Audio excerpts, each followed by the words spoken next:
Thank you for joining me at Left Bank Books, or for anyone attending virtually, thank you for being here as well. Tonight we have Dave Lange and Ed Wheatley discussing two exciting new books about St. Louis sports. St. Louis Sports Memories, Forgotten Teams and Moments from America's Best Sports Town, and Soccer Made in St. Louis, the second edition. At Left Bank Books, we have plenty of exciting events coming up as well. Tomorrow, Jessica Radloff, a St. Louis native, will be at Pie Pizzeria doing a meet and greet for her new book, A History of the TV Show, The Big Bang Theory. That will be from 4 to 6 p.m.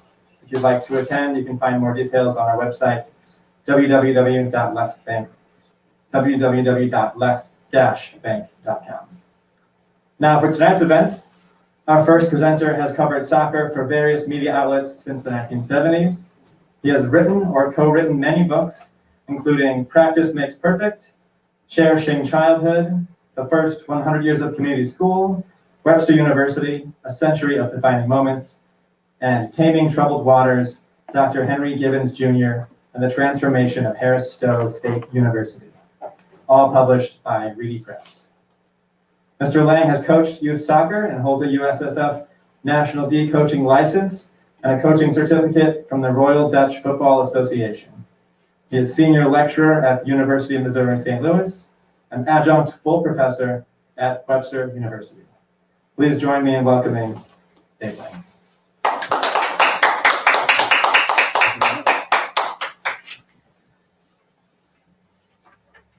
Thanks, Jeff. I appreciate Left Bank Books having me tonight. As it was mentioned, this is the second edition of Soccer Made in St. Louis. So basically, I want to talk about two things. Why there is a second edition and what's different in the second edition as compared to the first edition. If you were paying attention when Jeff introduced me, you heard that I've been writing about soccer since the early 1970s. So you're probably wondering, man, how old is this guy? Yeah. Well, I'm so old that I've actually seen Cardinal games at Busch Stadiums 1, 2, and 3. So I got to see Stan Musial in person play, the greatest Cardinal of them all.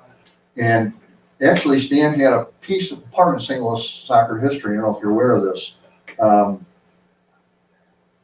He was the president and part owner of the St. Louis Steamers indoor soccer team in the early 1980s. And the team at that time was regularly selling out what was then called the Checker Dome, the St. Louis Arena, drawing like 16, 17, 18,000 people a game.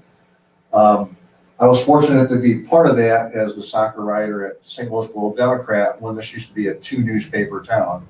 So throughout my life, I've been part of St. Louis soccer, first as a kid playing, then as a reporter writing about it, then as a coach, and now as the author of Soccer Made in St. Louis. And this is the first edition cover. It came out in 2011.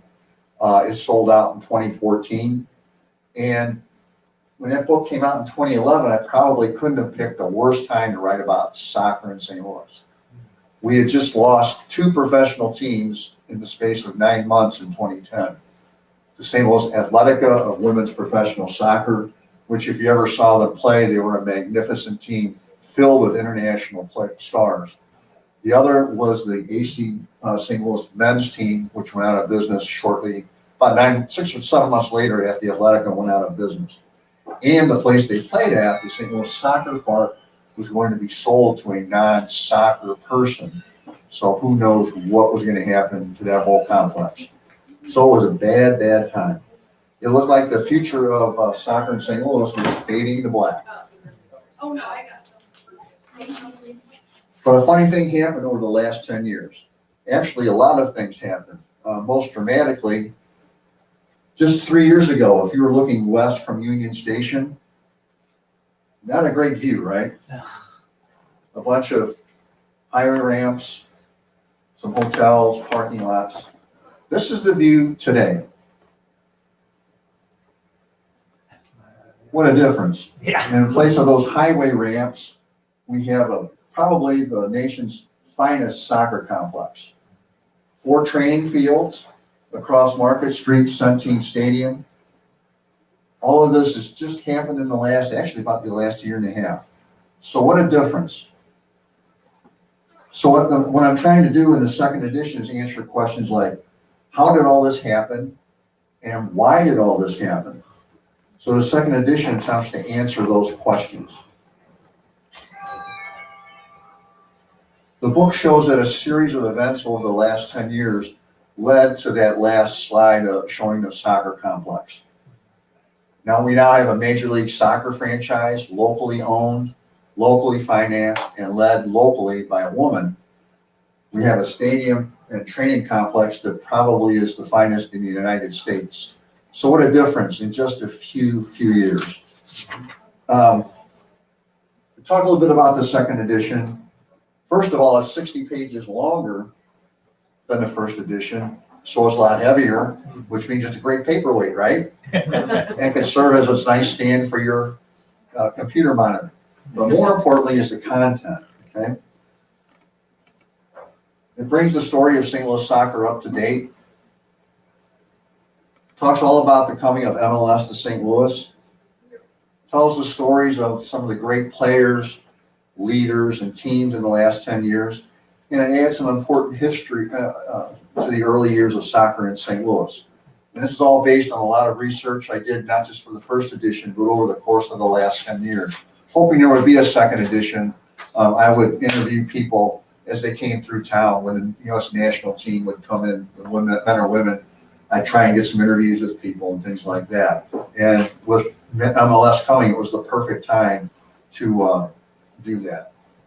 I think the first thing you might ask yourself is, well, the title, it says America's first soccer capital. Well, how can we say that? We can say that because for generations and generations, St. Louis was the only city producing native-born players. In other countries, it was like first-generation immigrants. They'd play soccer, their kids would pick up baseball and football because it was more American. And that's how that cycle worked in other cities, mostly first-generation immigrants. St. Louis was the only city that was different.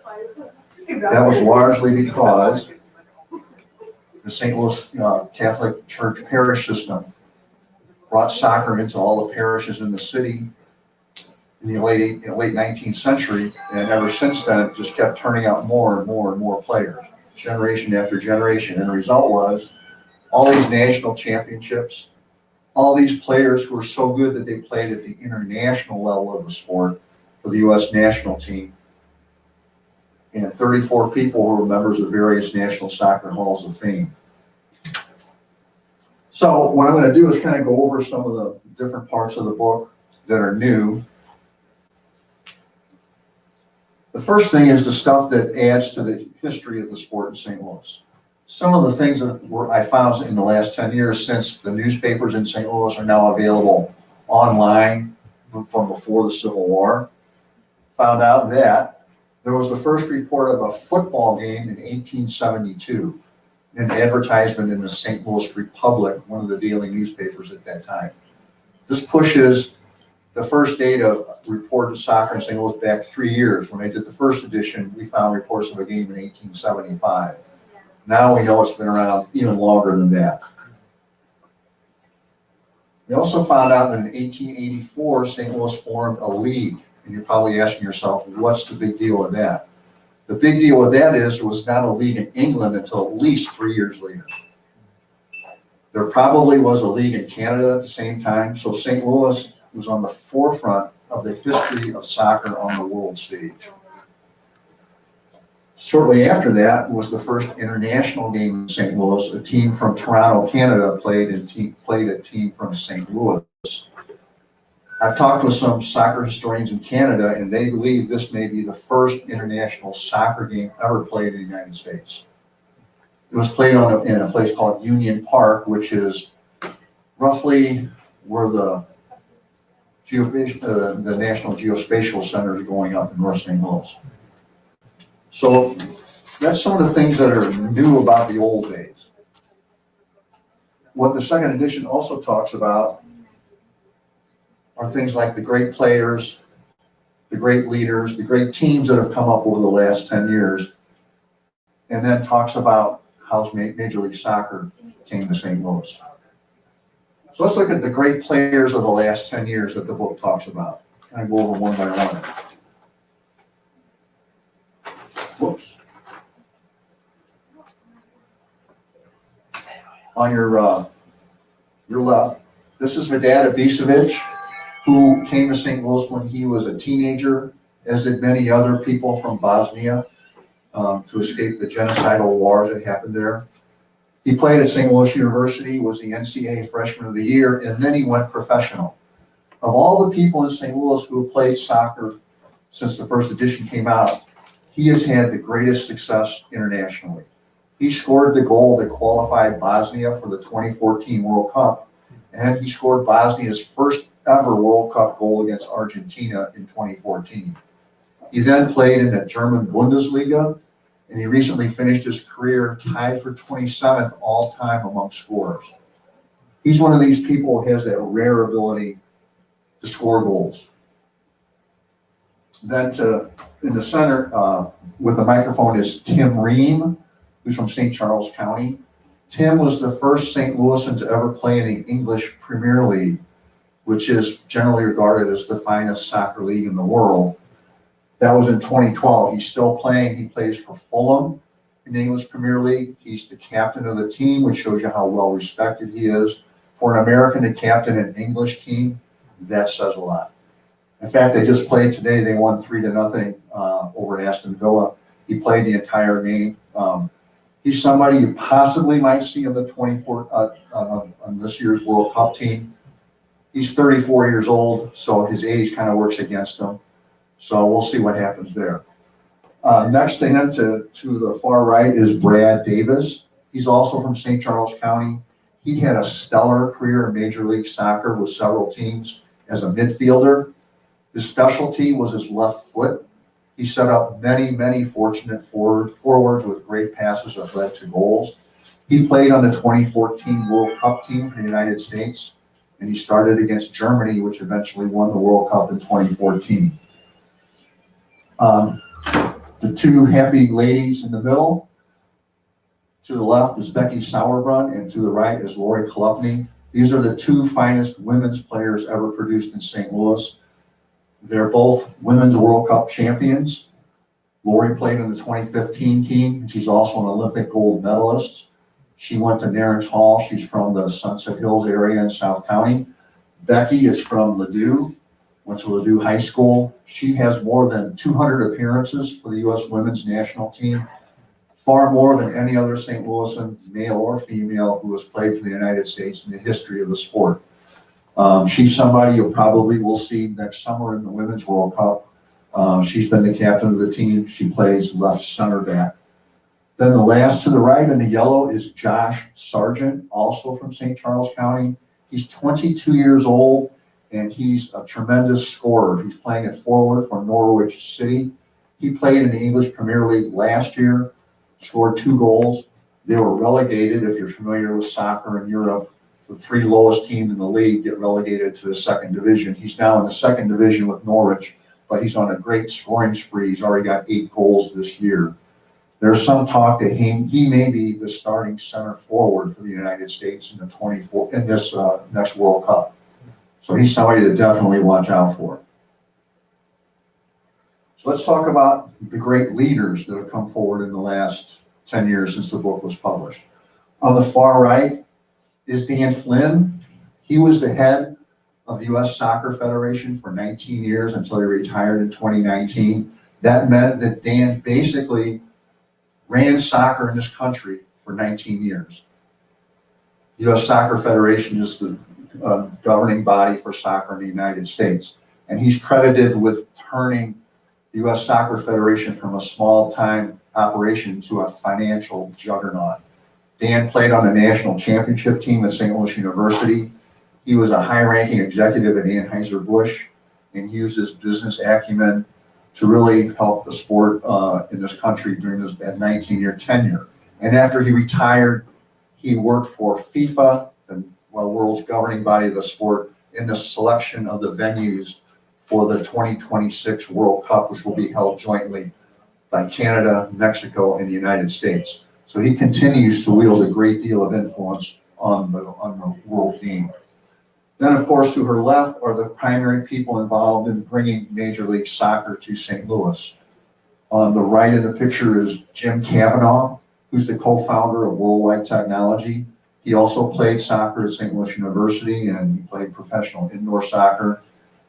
To the left is Carolyn Betts, who is the president of Enterprise Holdings, which basically is the community fundraising arm of Enterprise Holdings, the world's largest rental car company. She's the granddaughter of its founder, Jack Taylor, and she is the person who heads St. Louis City. Carolyn and Jim were the two people who were sort of spearheaded the drive for Major League Soccer coming to St. Louis. The Taylor family is the primary majority owners of the team, and Jim is a minority owner.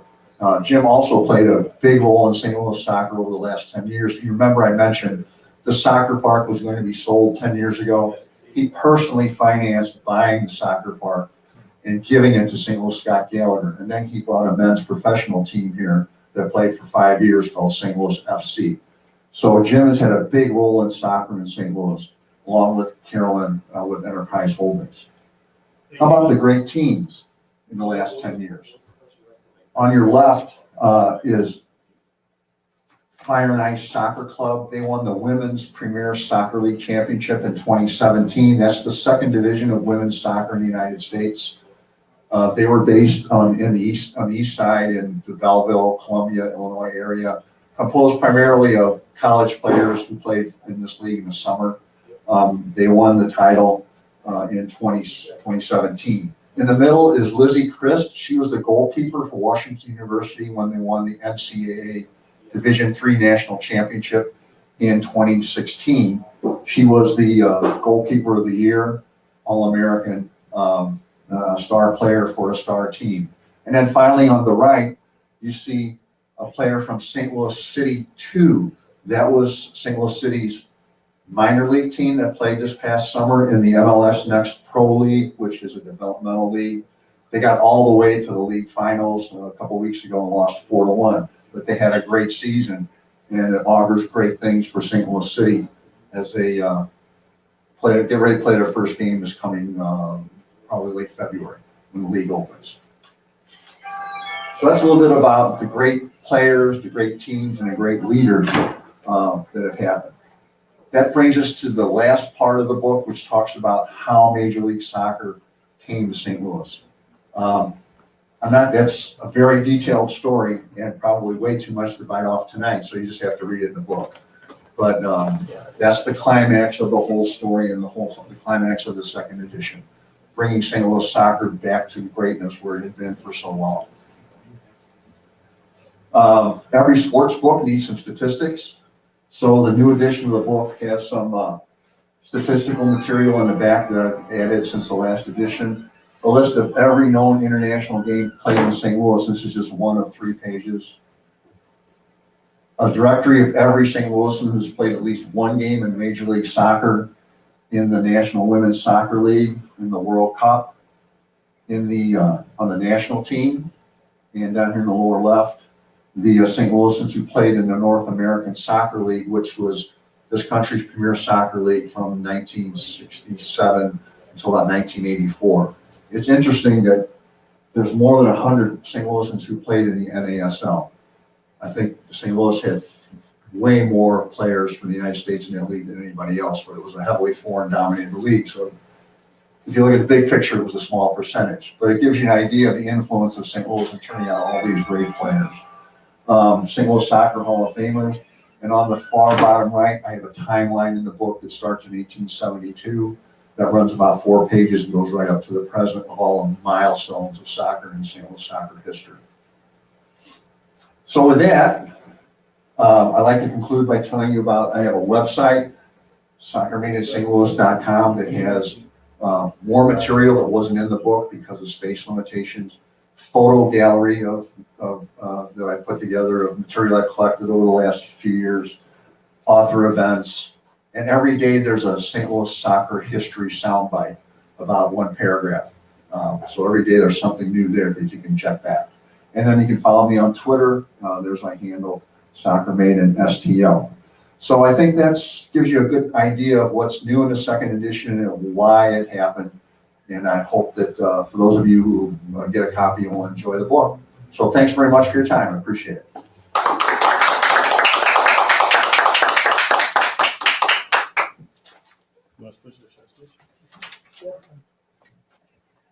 Good job. All right.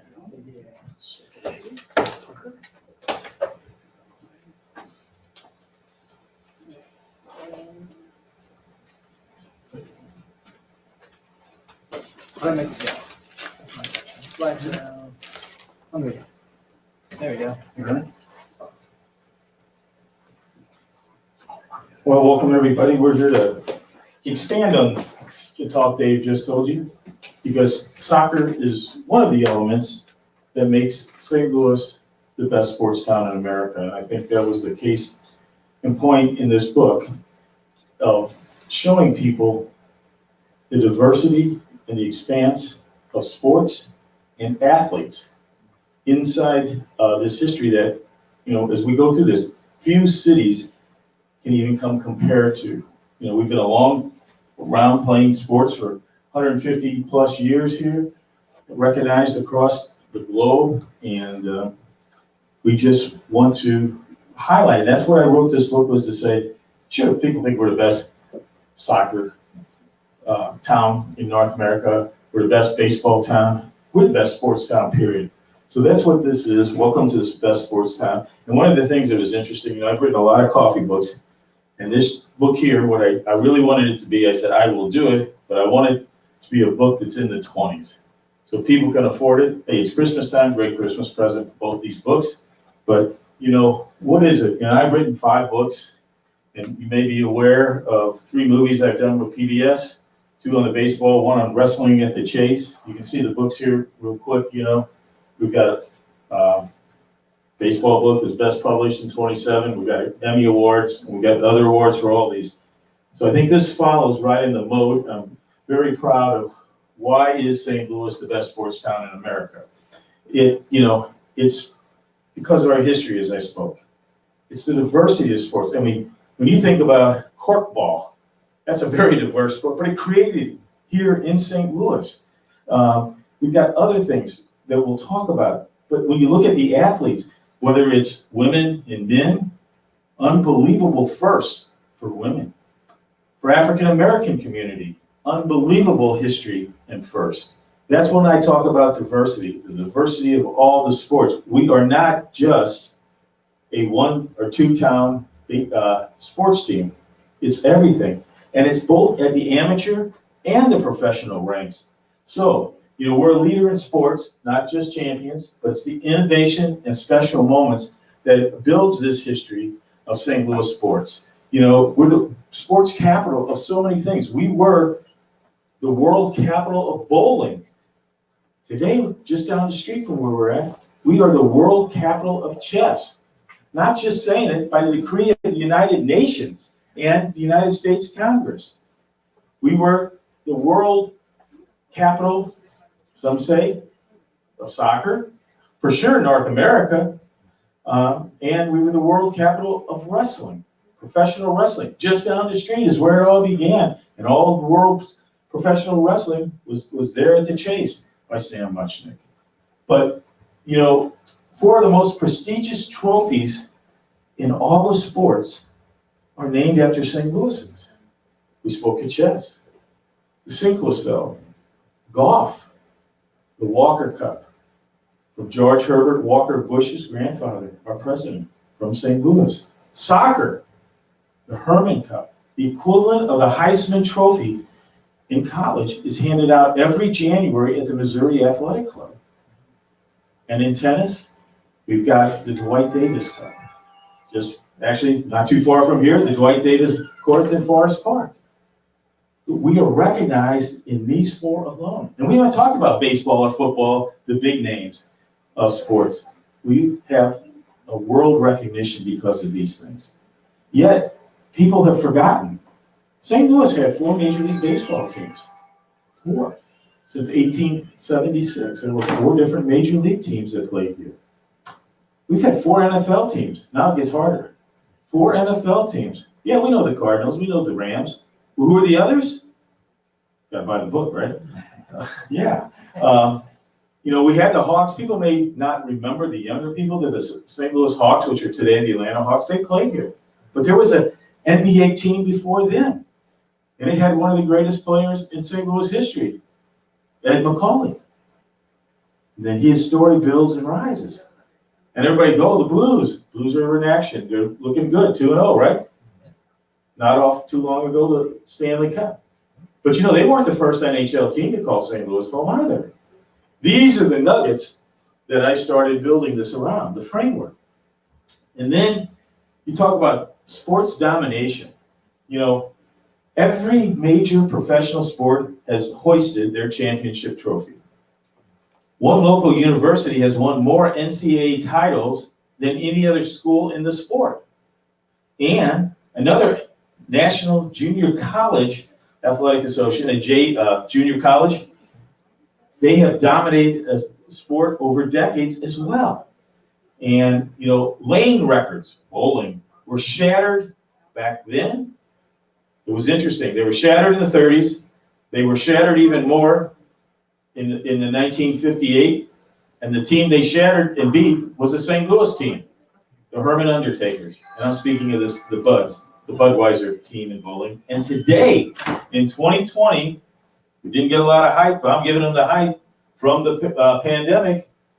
The records in bowling for games in a series of a team and a complete series, all 3 games, are owned by St. Louis bowling teams all across America. Still total domination. And then we have some dynasties. I define what is a dynasty, like in basketball, volleyball, college sports. We got a school not too far from me even, seems everything is the epicenter of this store right now, is that it's been proven you can have a dynasty in sports and still have academics at Washington U. In basketball, volleyball, unbelievable tenures of player. And the thing about in every other sport, we may not have good teams always, colleges, indoor soccer teams, some of them, but when you go year by year, all the different venues, St. Louis teams are one of the lead leaguers, if not the lead leader. They're win 1 or 2 year after year. It's because of our fan group, which is our base here, which also led me to another part of the book. They made us love the game. Why are we different? We had such special announcers, whether Harry Carey and the pitcher toes the rubber, looks in, gets the signal, the windup, the stretchy pitch. He painted the picture in your head. You didn't have to be a game watching it. We had Bill McDermott in soccer. We had Dan Kelly in hockey. We had the best of all these announcers, and we learned the game and wanted to come back to listen to them. And that goes into these historic moments. David versus Goliath, 1948's NIT upset. The NIT was the big dance in the old days before TV made it into this March sensation that goes on. We had a team from St. Louis that went up and slayed New York University in Madison Square Garden. Why do I say that's historic? Because they were David versus the Goliath. They weren't expected to do anything. Their star at halftime had more points than the other team combined. The other thing that was dramatic about that team, to read that chapter, every single player on that team came from a St. Louis high school.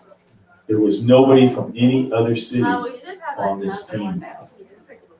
St. Louis had the first female owner of a Major League Baseball team, the Cardinals, Helen Britton. But you know what? We had the first female owner of an NFL team bring her team to town. And you're all shaking, yeah. And I'm shaking, it's not Georgia. Oh, yeah. Yeah, everybody flunks that question. No perfect bowling scores here. So, yeah, you have to read the book to find out who, but we did have, and by the way, she has an NFL title to her resume. And somebody said, you sure it's not Georgia? I'm sure. Excuse me? I'd love to read that. Yeah, you're ready. You got the book there in your hand. Major League Baseball's most southern city in 1947. You know, they were the first to field 2 African-American players, the St. Louis Browns. When I call out, how many people remember who were the 3rd and 4th men to walk on the moon? Nobody knows. Who were the 3rd and 4th men, African-American men, to cross the white line and go into a Major League Baseball game? They played for the St. Louis Browns. And they were only weeks after Jackie Robinson and Larry Doby. All that. See how special and innovative our town is becoming. And there was a period when more men in the major leagues were from one St. Louis high school than any other school in the nation in the late 40s and early 50s. This is something special where all this, you know, you start looking at this, and it's like, wow, there is something here to be a book. You know, there was an African American, he couldn't fully play in Richmond, Virginia in his sport where he was a tennis phenom. They wouldn't let him play against whites. They wouldn't let him play indoors in the winter. So think about it. Where does he go? Here. The chapter's called From Richmond to Richmond Heights. And he became one of the greatest tennis players in the world. And the statistics show it. And we were a tennis town. You look at all the numbers of Wimbledon and Australia, the Grand Slams, how many were won by St. Louisans? Unbelievable. There was a kid right across the river here, just over in Belleville area. His mom was a good tennis player. She started teaching him to play it. 2 years old, she had a racket in his hand. When I tell that story, she said, I'm going to make you the best in the world. And you know what? For a long time, he was the best in the world.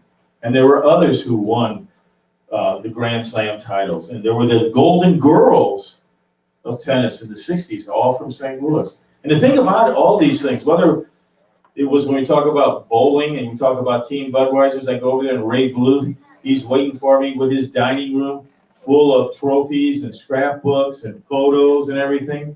These Golden Girls of tennis who regularly played at Wimbledon, the French Open, the Australian Open, the US Open, they had their Wimbledon medals, their scrapbooks, their pictures, all that waiting, showing, bringing them back into the forefront, back in the spotlight with our events here in this book.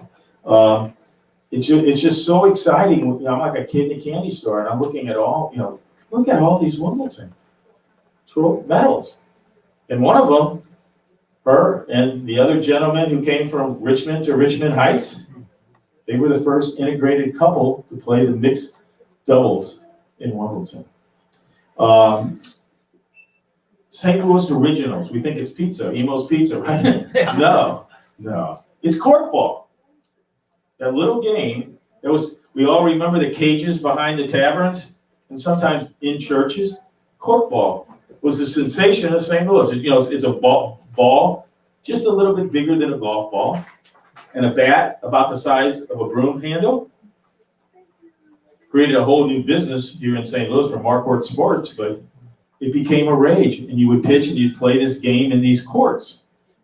In St. Louis and soldiers in the World War II and Korea conflict, they took the game all over the world as they, from St. Louisans, would teach them. Yogi Berra taught the Yankees how to play corkball inside Yankee Stadium.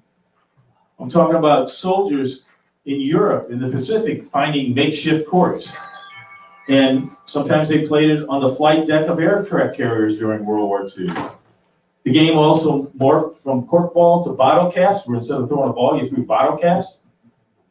Or it might be fuzzball with a tennis ball or Indian ball, but it was all created here. And we have a Hall of Fame here.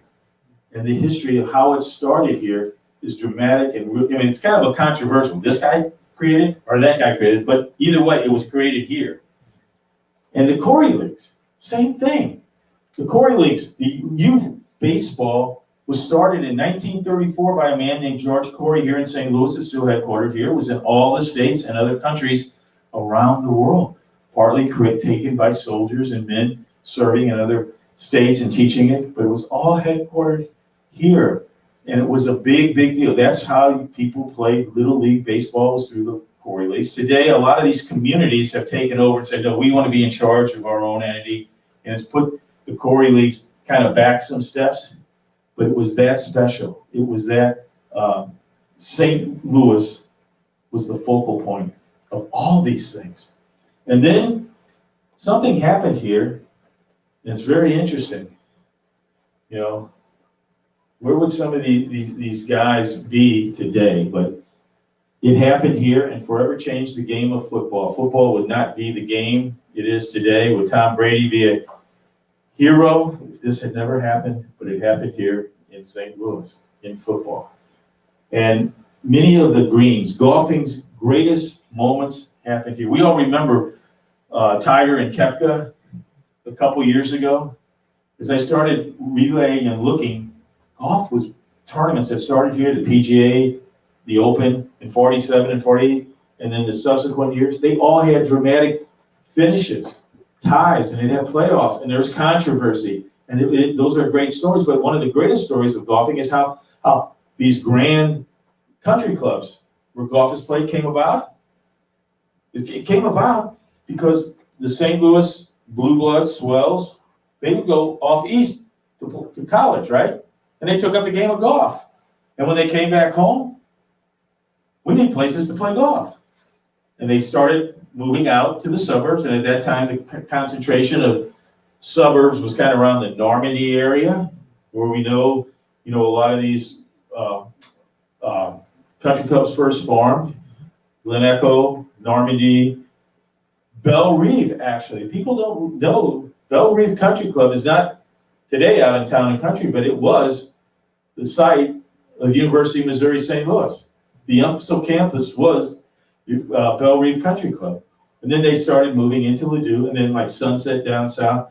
But they all had their origins coming from all these guys who went off to college, learned the game, and we got to have the game when I go back home in St. Louis, and they built their Tony country clubs. So all that is that history of how these formed, and then it's more and more. I mean, it's not just the sport, it's the individuals.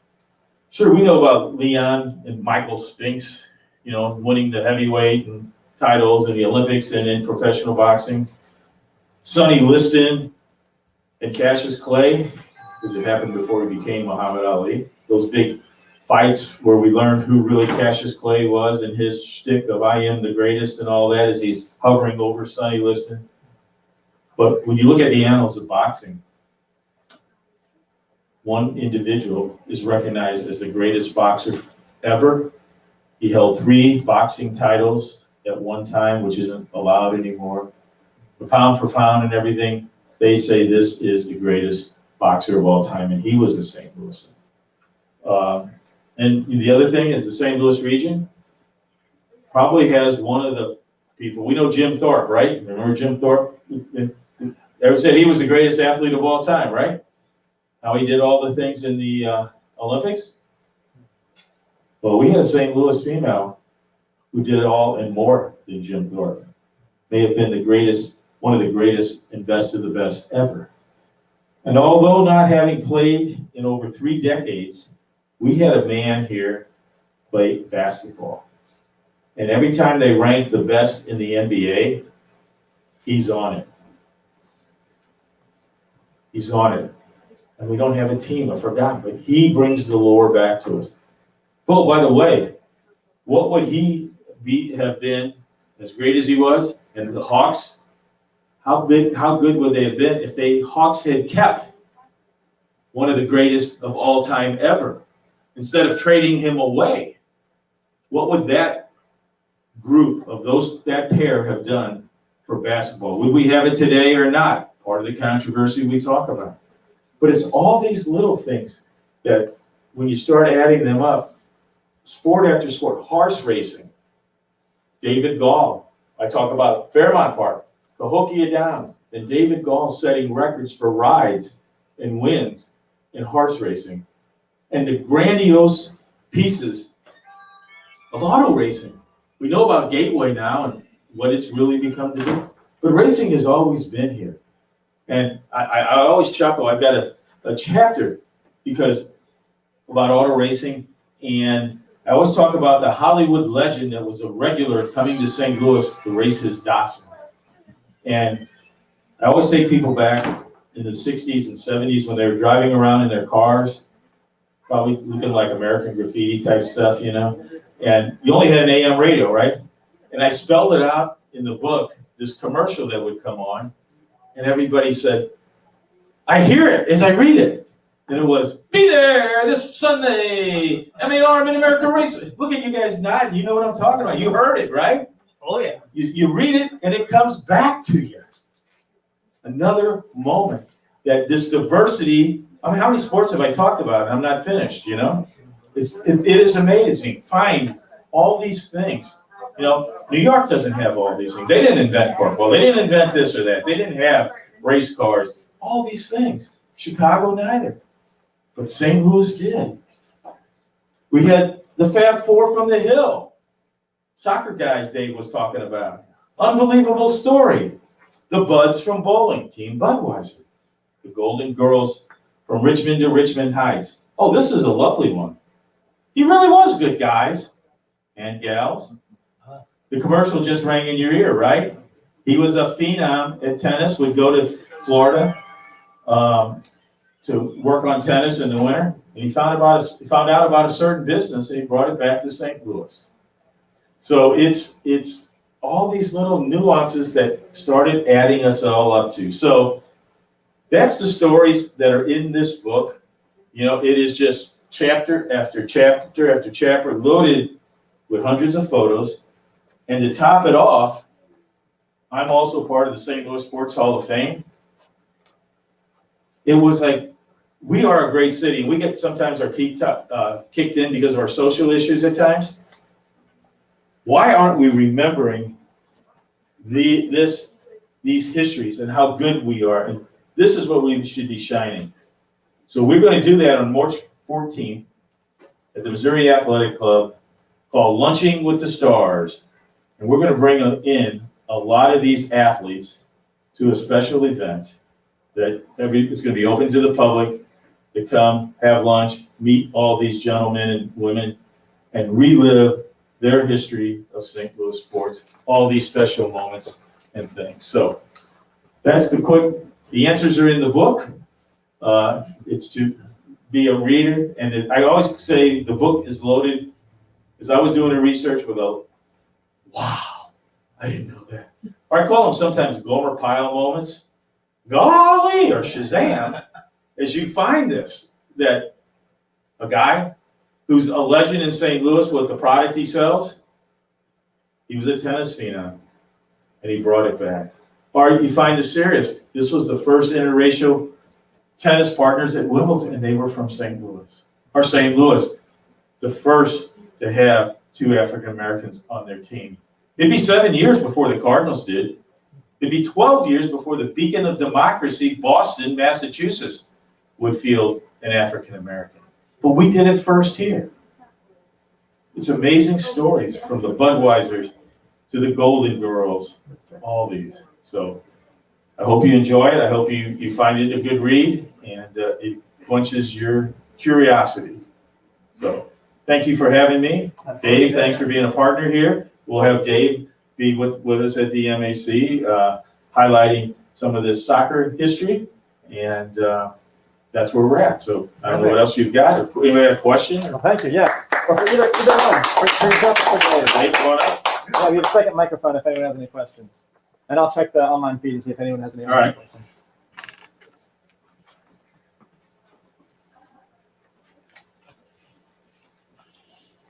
They say he's going to the online feed. If he had an answer, you can email it to him.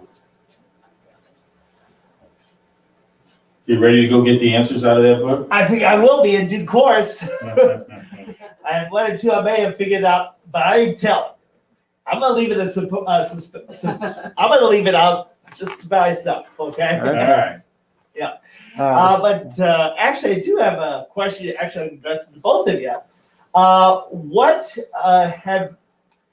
was probably the toughest part of the research that went into your work? What was the thing that?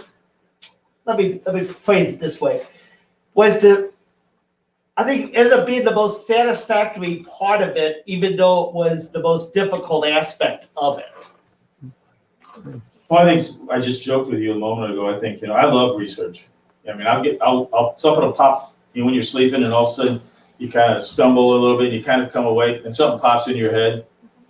And I love just getting up and go check it and it's two things to it is that it's fun to find those wow moments to add and build their stories.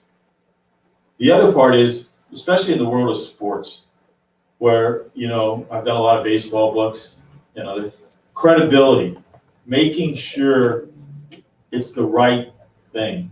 If you say so-and-so led the league in homers in a certain year, you better make sure you got the right year. Or he batted such as that.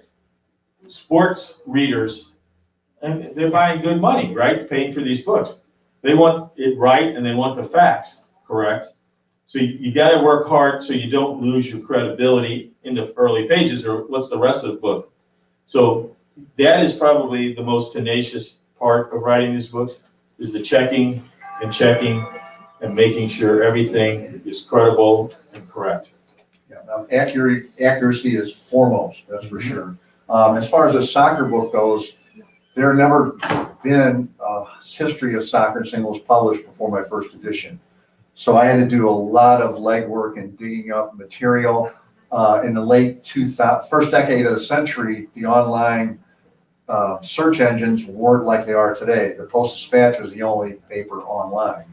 So I had to do a lot of 2 weeks spent in the basement at Southern Illinois University Everettville's library. They hold a precious collection of soccer historical materials dating back to the 1890s. So I spent 2 weeks going through all that stuff. The other part I really enjoyed was having covered the sport for so many years. I knew a lot of these guys and I was able to sit down and talk with them and get their stories. I mentioned the 4 guys from the Hill who played in the 1950 World Cup. The 4 of those guys started for the United States in what's been verified as the greatest upset in World Cup history. The 5th guy was Harry Keel. Harry was still here, and so was the goalkeeper, Frank Borges. I was able to talk to them and get their firsthand accounts, not just of that game, but what soccer was like in St. Louis in the 1930s and the 40s and the 50s when the sport came into its heyday in St. Louis. So it was the interviews and the research, and as Ed said, verifying accuracy. Those are the 3 things that I encountered that I really found challenging and enjoyable. One thing about that researching, it's funny, if you go back, because you talked about it early in your presentation, how you found, it was 3 years earlier. You might have Baseball Reference says this, the Sporting News Archive says this, and, soon you'll have 5 different sources, and what do you go with? Because sometimes when you get back in those earlier times, it's hard to say which is right, and sometimes you have to be in your writing. Well, the best we can see is add those adjectives and verbs, but it is. But research is a lot easier today. I remember in graduate school and stuff back in those days with microfilms and in archive basements and things. It sure is a lot easier sitting in your nice, comfortable chair at your own desk online. And one thing that really bothers me is all these newspapers are online, but the Globe Democrat, when I work there, is not online. So I have to go back and go through all my paper stories. I can't go online, look them up. Yeah. And the other thing is, you got to know your source. Just because it's all, the newspapers are pretty generally good, but there is so much stuff, or so many people write things on the internet that's not the correct stuff. And you just got to always know what your source is credible, so you can be credible. Yeah. Well, as someone who used to work in sports journalism, I worked for the suburban journals. Raise your hands if you remember the suburban journals. Thank you. I also worked in college sports information. I obviously have a lot of respect for the work that you've done, the scholarship that you 2 have done with not only these most recent books, but also your earlier projects. And I applaud you profusely for what you've done. Thank you. I worked at the suburban journals Oh, okay. when I started out when I was in college. Oh, beautiful. I just read them. Yeah, nice. All right. That's about all the time we have as far as questions. Thank you for coming out, everyone. I'm going to clear off the table real quick and we can do signings and personalizations for books. All right. Thank you. Of course. Thank you. Let me clean this off real quick.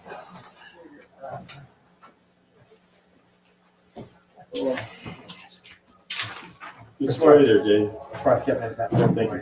Then we can, It's yours. do you guys care who signs where? I can set up one here, one here. I'll sign here. I'll Perfect. just stand here. Works for me. You want to sit down here? I'll put, I'll bring over a stack of your books as well. And I'll bring your book right over here. Thank you very much, everyone. I thank you. I haven't, yeah, I mean, No, no, I don't think.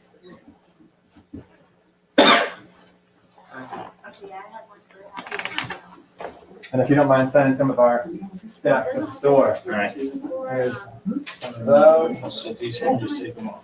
Perfect. Do you prefer a pen or a Sharpie? Let me see if this pen works, otherwise I use a Sharpie. It's totally up to you. The problem is they gave me this red, well, do you want to do some of these guys first? Oh, yeah, please. Yeah, we can. Yeah, please. Okay. Yeah, bring up yours first. I mean, Yeah. Start here, Ed. yeah. Two, The name is Bob. That's with one O. keep looking at that. Yeah, thank you.